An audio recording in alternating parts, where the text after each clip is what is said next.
ইমানক বুজা ইমানৰ বিষয়ে ক'লে এহসানক বুজা অৰ্থাৎ ইবাদত কৰিব লাগে আল্লাহক যেনেকে মই দেখি আছো যদি ইটো নোৱাৰো আল্লাহে মোক দেখি আছে কিয়ামত কেতিয়া হ'ব ইটো ক'লো তাৰ পিছত ইখলাস যদি মই আমল কৰো আল্লাহৰ কাৰণে কৰো মানুহক দেখুৱাৰ কাৰণে নকৰো 3 নম্বৰতে তাকাব্বুৰ নকৰো 4 নম্বৰতে কি কৈছে মোৰ স্বভাৱ চৰিত্ৰ মোৰ আখলাক ঠিক হ'ব আৰু এই সকলোখিনি ঠিক কৰিবৰ কাৰণে মই মোৰ আমলত ঠিক কৰিবৰ কাৰণে মই মোৰ হালাল মালৰ দ্বাৰা মই ইনকাম কৰি মই হালাল মাল খাব লাগিব হাৰাম মালৰ কোনো খুদপুচ কৰা নহব কাল কিয়ামতৰ দিনা হালাল মালৰে খুদপুচ কৰাব হালাল কামাব লাগিব আৰু ভাল জায়গাত ব্যৱহাৰ কৰিব লাগিব সেইকে ভাই মহতৰম দোস্ত বুজুৰ্গ এই 7টা কথা আপোনাক ক'লো আৰু এটা পৰেশ কৈ কেনে মই আপোনালোকৰ পৰা বয়ান শেষ কৰি আছো এটা পৰেশ কৰিছে এইটো হয় আজি মুছলমানৰ মাজত মানুহতে হওক কাৰোবাৰতে হওক বা মুছলমানৰ যি উৎসৱে হয় সেই উৎসৱক ধৰিব নোৱাৰি যে এইটো মুছলমানৰ উৎসৱ নে মুছলমান হয় সেইকাৰণে কোৱা হৈছে নবী কৰিম সাল্লাল্লাহু আলাইহি ওয়াসাল্লামে কৈছে যিজন ব্যক্তিয়ে অন্য ধৰ্ম সকল এখতিয়াৰ কৰি ল'ব যিজন ব্যক্তিয়ে অন্য ধৰ্ম সকল এখতিয়াৰ কৰি ল'ব কাল কিয়ামতৰ দিনা সেইজন ব্যক্তি সেইটো কমল উঠা হ'ব তো ভাই মহতৰম দোস্ত বুজুৰ্গ আমাৰ সকল সুৰত এইটো পঢ়ে দিছো আপোনালোকক আমাৰ সকল সুৰত কাৰোবাৰ কাম যদি গায়ৰৰ মুশাবে হৈছে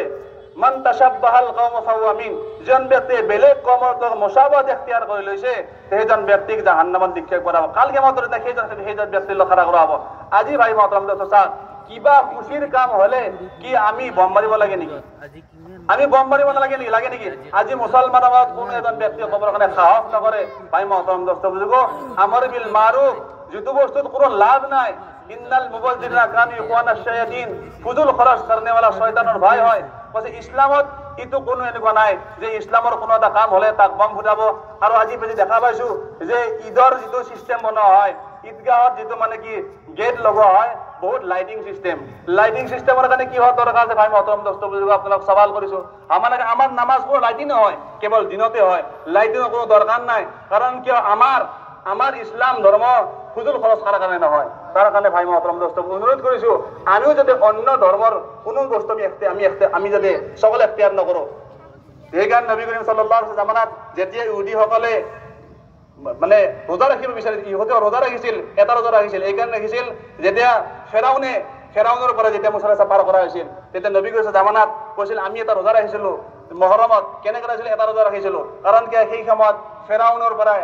মানে আল্লাহ তাআলা নিষ্কৃতি দান কৰিছিল মুছা আলাইহিস সালামক তেতিয়া নবী কৰিম সাল্লাল্লাহু আলাইহি ওয়াসাল্লাম কৈছে তুমি এটা ৰোজা ৰাখিবা ইহুদীৰ মুখালিফাতৰ কাৰণে তোমাক দুটা ৰোজা ৰাখিবা চাওক ভাই মহতৰম দোস্ত বুজুৰ্গ ইবাদতৰ কাৰণে মুখালিফাতৰ কাৰণে হুকুম কৰিছে আৰু আমি চাল চলন আমি ইহুদীৰ নিচিনা বনাই লৈছো তাৰ কাৰণে ইনশাআল্লাহ আমি ইস্তিগফাৰ কৰি লওঁ তাৰ কাৰণে আমি সেইবিলাক কাম নকৰো বুলি প্ৰতিজ্ঞা কৰি লওঁ যিটো কোনো লাভ নাই সেই ভাই মহতৰম দোস্ত বুজুৰ্গ সময় বহুত কমি গৈছে তাৰ কাৰণে ইনশাআল্লাহ মাফি বিচাৰিছো ইনশাআল্লাহ আমি